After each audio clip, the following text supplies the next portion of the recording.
I'm Justin Silverman of the New England First Amendment Coalition. Thank you for joining us for this introductory lesson on state open meeting laws. This class will feature a local journalist sharing stories of government bodies inappropriately holding executive sessions. These are secret meetings that are allowed only under certain circumstances. You'll hear how these meetings occurred and how they affect the public's right to know. If you haven't already, please view our previous lessons on open meetings, state public record laws, and the Federal Freedom of Information Act. They can all be found on our YouTube channel as well as in our FOI guide at NEFAC.org. Before we begin this lesson, a special thanks to those helping us make these classes happen: the Society of Professional Journalists Foundation, SPJ New England, the Rhode Island Foundation, MuckRock, and the New England Society of News Editors. We appreciate everyone's support. Now, to introduce you to today's instructor, NEFAC's Emily Sweeney. Hey everybody, I'm Emily Sweeney from the Boston Globe, and I want to thank you all for joining us for this webinar, which is part of our ongoing series on state open meeting laws. And with us is Jill Harmacinski, and she's a staff reporter at the Eagle-Tribune. Jill, thank you so much for joining us and telling a bit about how you've been and your paper have been covering executive sessions. Thank you. Thanks, Emily. I appreciate it. So I have some material to go over with everybody, but I wanted to start out first by, I've had some really good editors in my career, and one of the things that has been, stressed and that I've learned is that I had one editor that always used to say, remember, like, we are the watchdogs, even on the most minute local level. Even if you're there's 3 selectmen and you're the only reporter, the audience, you are the watchdog of government, and that is your job. That's your role, not only to write and report, but to make sure things are on the up and up for your readers. And I had another editor, Bill Cantwell from the Eagle-Tribune, who retired in the last couple of years. And one of the things that he used to say all the time, and it's good to keep this in mind, is that we can take readers places that they wouldn't necessarily go. So, a mom and dad at home with kids, whatever, they may not even understand, at face value, an executive session to them, while it's happening, might not mean anything. But then if their taxes go up within the year and they find out there was some big lawsuit or there was some big payout to a union or some reason, something that went on behind closed doors, it makes the reporting all that much more worthwhile. You have to take the readers with you to places. And I think that's something, we can all encapsulate that the reporter should take the reader a place they might not necessarily go. And that's good. That's really good. And I've got some slides here that Emily's helping me with, thank God, because I'm technically challenged. But one of the first things that I just wanted to get out there is that you can read the entire meeting law and find out a lot of the open meeting law and more on your own about executive sessions at openmeetinglaw@mass.gov. And I'm going to talk a little bit further down in the presentation. I'm going to talk a little bit about how you can file a complaint if you feel like you've been shut out of an executive session. So generally how it goes is that there'll be a city council meeting or a selectmen's meeting or a school committee meeting, but it can also be a conservation commission meeting or a planning board meeting. And they have a regular agenda, and usually they try to do the executive sessions at the end of the meetings, but there are times that they might take a couple of agenda items, but because of the schedule, all of a sudden they say, we're going to go into executive session. Some of the reasons, the big one, number one on here is the big one is to discuss the reputation, character, physical condition, or mental health of someone. And this happens a lot when there are ongoing issues with personnel in towns, cities and towns. It might be a police officer, it might be a superintendent, it could be a teacher. When things are going on, they're afraid that it's going to harm their reputation going forward, things that would expose them to potential legal liabilities. Now, of course, you can challenge this and say, well, what exactly were you talking about, and ask for specifics. But that's a big one, number one, that they'll say that they need to go behind closed doors to talk about something that has to do with reputation or character. Number two, they talk, I think this goes on a lot. In fact, I was talking to a coworker yesterday who covers one of the small communities in the Eagle-Tribune circulation area. it's also very new, it's the town of Andover, and he said, he's a younger reporter, and I asked him, how often do you come across executive sessions? And he said he said that he's encountered them quite a bit, and he says he always checks on it afterwards, and he says he's found it a little bit annoying because nothing really juicy has happened yet. And so, like I said to him, I said, keep checking, because you never know when that day is coming. You know, he said it's had a lot to do with collective bargaining and negotiations. So like they are allowed to step behind closed doors and talk about what's going on with the unions, what the unions want, their contracts to a certain point. And that brings us into number 3, collective bargaining or litigation. So there could be something, you know, this is where if you're looking for, like when they say, I call it the juice in the story. If you're looking for the juice, a lot of times you're going to find out that it has to do with litigation, that someone has filed a lawsuit against the town, or perhaps the town is strategizing to sue someone else. So when if you hear them say, oh, we're going to executive session to discuss litigation, it can often be, like in my mind, what it triggers me to do is I start looking through court records and trying to see, like, so if it's the city of Lawrence and they say we're going to go in and discuss litigation, I start looking through the local and federal court records, city of Lawrence, to see if there's an active, and you know, something was recently filed or what's out there that they could be possibly talking about. Was I going to say now this is probably a bigger one, number 4, security and devices. That's like a really big deal now, especially in schools, if they have to talk about security strategies. So that would be another reason that they would call an executive session. I haven't seen that myself. I haven't heard that reason yet. Number 5, again, criminal misconduct. That could involve anyone from someone that's actually sitting at the table in the executive session to someone who's employed by the town, or to someone who swindled the town or swatted the town. Like we've heard of all these different things that have gone on where municipalities have been targeted. So maybe it was something like their computer system got jammed up and nobody could get in their email for the city or town. Maybe they're, you know, pending litigation for something like that, or they want to talk about some kind of an investigation doing that. Let's see. Oh, purchases, number 6. So maybe the city or town is, or the school committee, maybe they're thinking about buying, you know, think about it. There's like empty Catholic schools everywhere right now, right? Empty churches. Perhaps there's something that a piece of land that they want to take by eminent domain to build a police station on in the future. That is something that they might be, again, reconvening in behind closed doors to talk about. Let me see. Number 7 is, I've never seen that used, but I'm sure it is. It's a little bit jargony, legalese. Number 8. Yeah, I mean, cities and towns are always hiring. School committees, they're always looking, you know, they could be talking about a new principal. They could be talking about the next superintendent.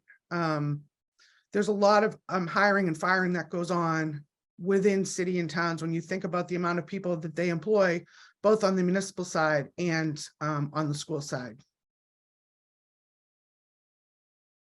Okay, so this to me, or confer with a mediator, or with respect to litigation, that, I mean, sometimes you'll actually see, if you know who the whoever your city solicitor is or your town council, or if you know the lady from like Kopelman and Page that shows up every once in a while and sits in the gallery, and then they all get up and go together into an executive session. So something's up.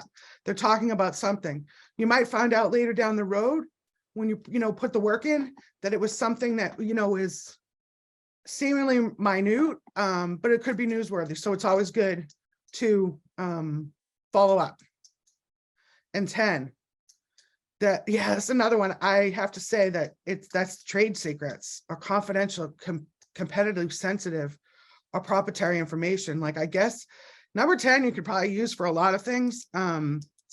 That's like really, I don't even know. I can't say that I've heard that one, but it looks great. If they came out and said that, reconvening to discuss trade secrets, that would be amazing. Would that, Emily's killing laughing at me, but like, I'd be like, what? Trade secrets? So this is important. So there's got to always be a structure to when they do it. They just can't like say everybody out, like we're going to talk amongst ourselves. And don't let that happen. Like make sure that they go by the rules. So they must meet in open session, and then the board must vote. Now, majority. So if there's 9, I believe that they have to have 6. So you have 9 selectmen or 9 city councils, they have to have 6 that have to go. If you have 3, you'd have to have 2. Some smaller towns just have 3 selectmen, select persons, smaller school committees. So there has to be the majority, at least over half. And they have to, this is important because write it down, and I always like write it down. And like, if I'm covering something live, I will tweet it. I will tweet it out and say like, they're going into executive session, and whatever the chairman said, I'll put in quotes and say whatever she said. Like, we're going into executive session to discuss collective bargaining. And so you may see someone that you know is affiliated with like the fire department union or the police department union. You may actually see police and firefighters going in there to talk about this. So you can kind of, you can get a couple paragraphs out of that, like why, you know, what time they went in and what the purpose was, and, you know, use your observation. You know, if you see the entire executive board of the Lawrence Fire Department union get up and go into executive session, or they're waiting for them to go into executive session, it's something to point out to your readers. And this is a good one too. Oh, I'm sorry, Emily. I just wanted to say, it's nice, it's good. They're required to say if they're going to come back in an open session, which is very helpful to a reporter. So are you going to hang out and wait till they're done, or are you going to check on it tomorrow? Like sometimes they just say, we're not going to reconvene into open session. That's going to be it. They're going to go into executive session and they're done for the night. But now, and the last thing here is they have to keep records. And there's usually a secretary who will take written minutes. Peter Caruso, an attorney from Andover, who's like a First Amendment expert, and I were discussing yesterday. I'm really curious to know that with COVID and the remote allowances that they made, if a lot of these boards, they're taping and they have, you know, they're on air, they're on Facebook Live, they're on YouTube. Are they also taping their executive sessions? He did not know if that was happening, but he thought it could be a possibility. And so then you could actually get, once it becomes public, you could probably get a video of what they were talking about.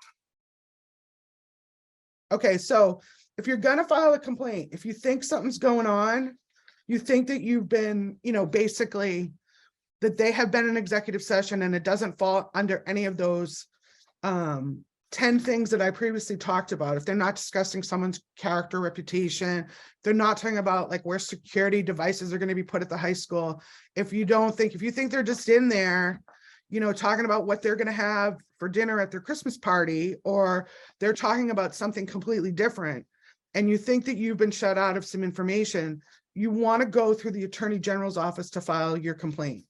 And if you just go to openmeetinglaw.mass.gov, it's pretty easy to do that. It gives you like, it gives you resources, it gives you names of people you can call, as well as like, you can like file the complaint right there on the website and it goes through. And from my experience, I don't think I've ever had to outright file a complaint with them, with the Attorney General, but I know I've called and like asked questions and they are responsive. They will give you a hand.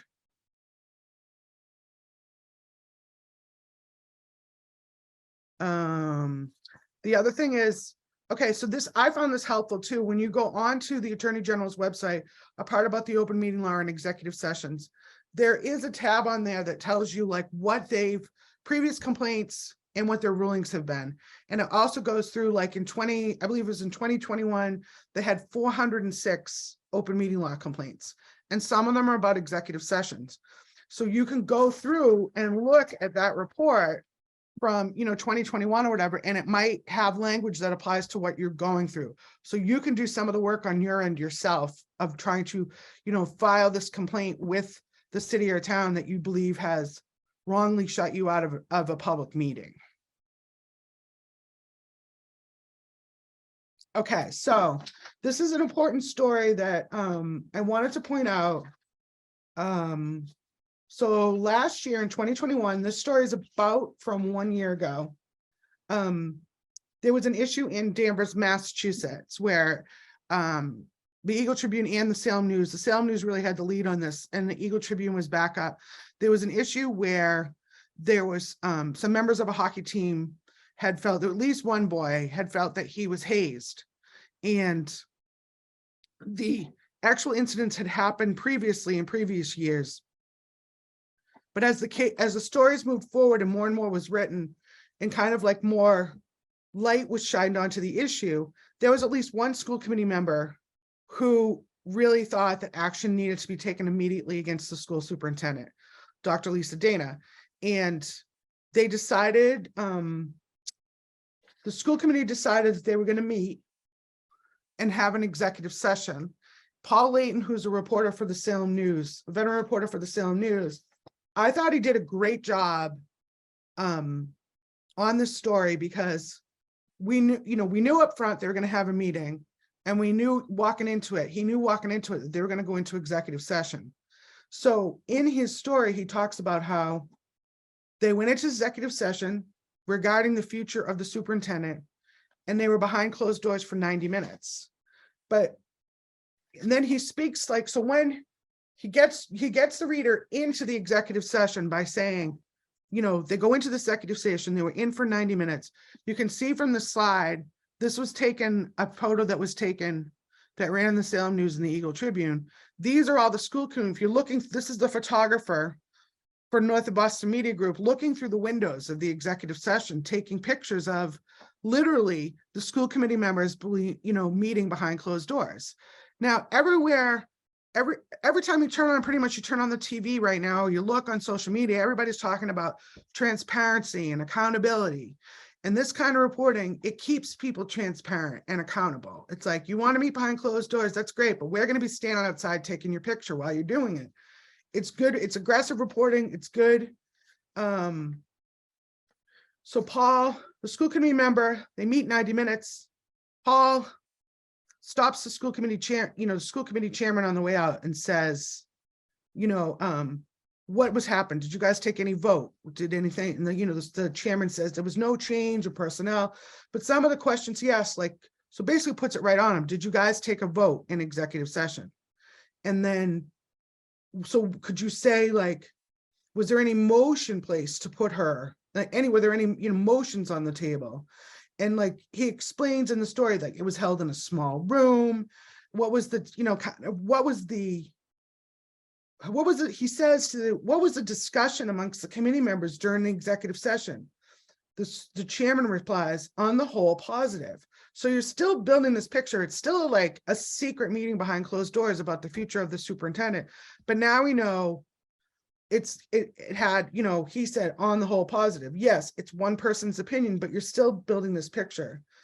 Asked if all the committee members were on the same page. The chairman responds, yes, I think we are.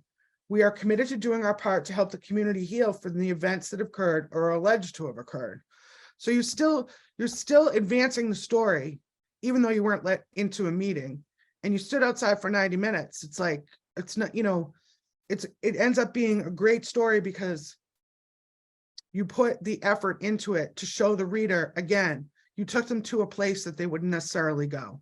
And that is a meeting behind closed doors, i.e., I always refer to it as secret meetings, because if you don't know what's happening, if you can't see it and you can't hear it, and it's secret. That's just the way it goes.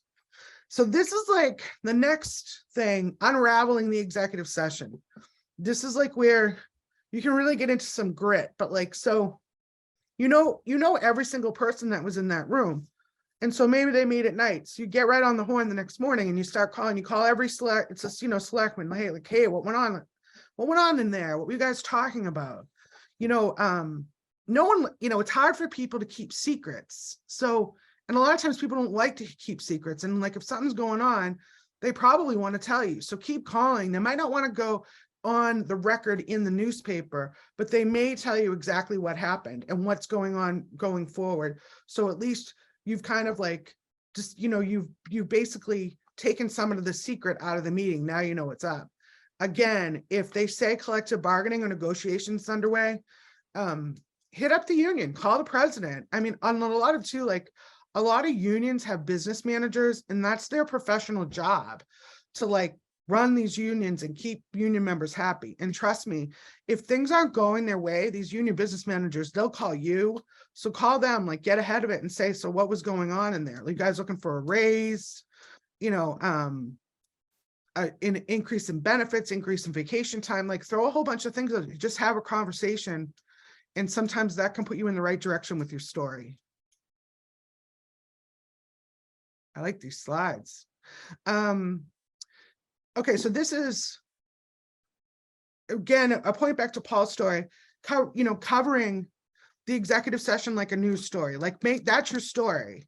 So you're going to say they went into executive session, like in his story, it'd say, they went into an executive session to talk about, in the weeks of like raucous news stories regarding the Danvers hockey scandal, they went into executive session for 90 minutes.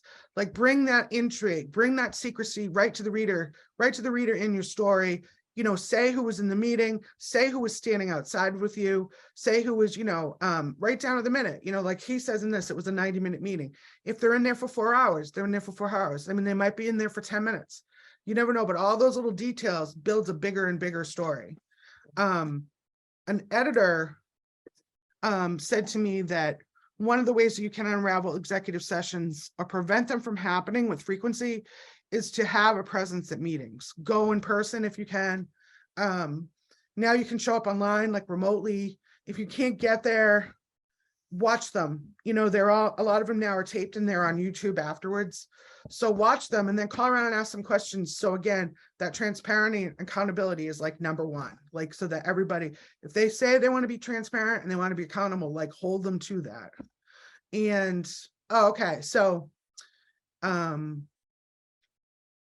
if you need to, so another editor in my company who I was speaking to yesterday, she said that she feels it's really important with these kinds of things to have your editor on board with you the whole way and like work on it together and keep ticking off things. And sometimes, yes, you are going to need to hire an attorney. And it's something that a lot of publishers don't want to hear nowadays, but you're going to need some legal muscle at a certain point, especially if it's a really big deal. A lot of times you will need an attorney that's going to help you figure out what's happened there and get the minutes released or get the tape released or get people to talk about it. Peter Caruso, who I previously mentioned, he said to me that it should always be written that it was a secret session because that's what it is. It's behind closed doors and the public doesn't know about it. Only 6, 8, 10, 3, whoever's in there knows what's really happening. So in essence, your wording should always be secret session. It's met secretly behind closed doors, secret meetings, because, and he was strong about that that's the way it should always be written. The other thing that I've had success with, you may not necessarily, so you bring it up, you run this story, you think something went on, you think you got a great story, you run it up the flagpole. They're going to say, all right, keep pushing on your own. Like, resources are limited. Let's not kid ourselves. And one of the things that you can do too is call around. There's Peter Caruso in Andover. There's Rob Birchie that I believe was working for Prince Lobel, and I think he's still there. He's also excellent, an attorney.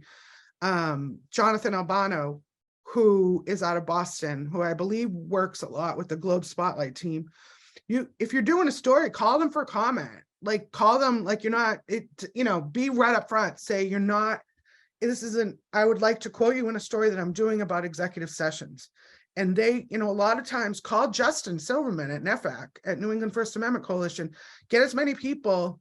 Like I said, like, it's like everybody's looking for the juice, like turn up the heat, like get like, oh, this is wrong. This is taxpayer money. They shouldn't be mean behind the closed doors. This is why we have these laws.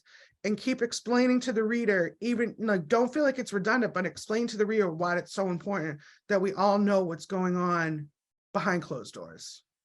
A lot of times when you're putting forth these challenges and looking for information, like you're out there on your own. Like it's you against the world, like you feel it's you against the world, or it's you against the Board of Selectmen, or you against the city council. And these are like elected people and they run the town, and like and that's one of the things, like, it's like you are the watchdog. Keep that in mind. It's like, I know it's like sometimes you feel like the whole world has come undone on you because people say, well, like, what do you care?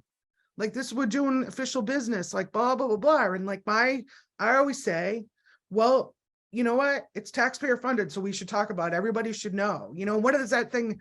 It's like kind of a trite expression, but they always say, sunlight is the best disinfectant. Like, put it out there so everybody can see it, and let let the people paying the bills decide if they actually don't think this is a big deal. And like I said, sometimes it can be something very minuscule, but sometimes it's like you get an incredible story that if you hadn't used your chutzpah or whatever, that you wouldn't necessarily get. Thank you, Jill, so much for talking about your experience covering these secret sessions. Thank you. Thank you.